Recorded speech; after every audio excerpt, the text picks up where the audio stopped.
Hey, this is Jamey, and today I'm going to talk about my favorite game mechanism in Point Salad, which is a filler game that looks like this, that is about gathering points in salad form, because you have all these vegetables that you're gathering in as cards to form a salad. I'm doing a great job of explaining this very simple game, aren't I? Point Salad, it really is a very simple game. You are doing a public draft. So instead of a private draft where you have cards in hand and you're passing them around the table, it's a public draft where you see, at least in the four-player game that we played, there were 6 cards face up on the table showing the vegetable side of the card, and then there were 3 decks of cards aligned with those stacks that replace the cards as you selected them. And on your turn, you can either gain 2 of these vegetables, any 2, and add them to your tableau, or you can choose 1 of the cards on these decks and would show points and add that to your tableau for endgame scoring.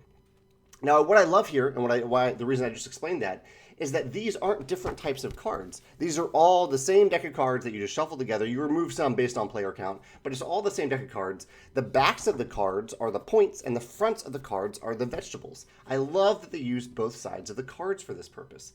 And it really increased player interaction to a height that I rarely see in filler games, in short filler games, especially games that are about gathering points.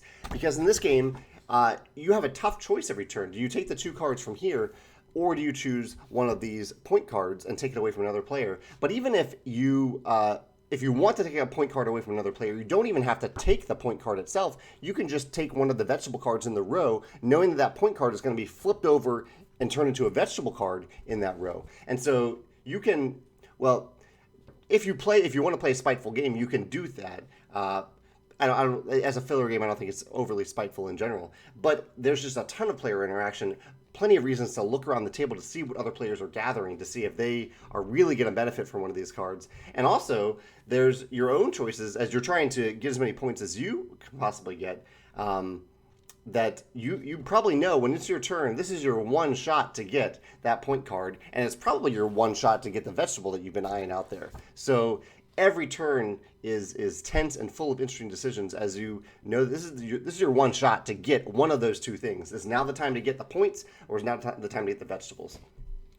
But all of this, I think, really comes to life because you are using these double-sided cards and because they are related to each other in the core game mechanisms itself. That you can see the top of 3 of the cards, the point side, and that they replace the vegetable cards as the vegetable cards are taken. I think that's a really, really clever mechanism, especially for a game where you are given plenty of reasons to pay attention to other players and plenty of tension on your turn when this is your one shot to get each of these cards. Yeah, that's my favorite mechanism in Point Salad. If you have a different or the same mechanism in Point Salad that you love and you want to talk about that in the comments, I'd love to hear that. Or if this reminds you of another game that uses double-sided cards, I'd love to hear about that in the comments as well. Thanks.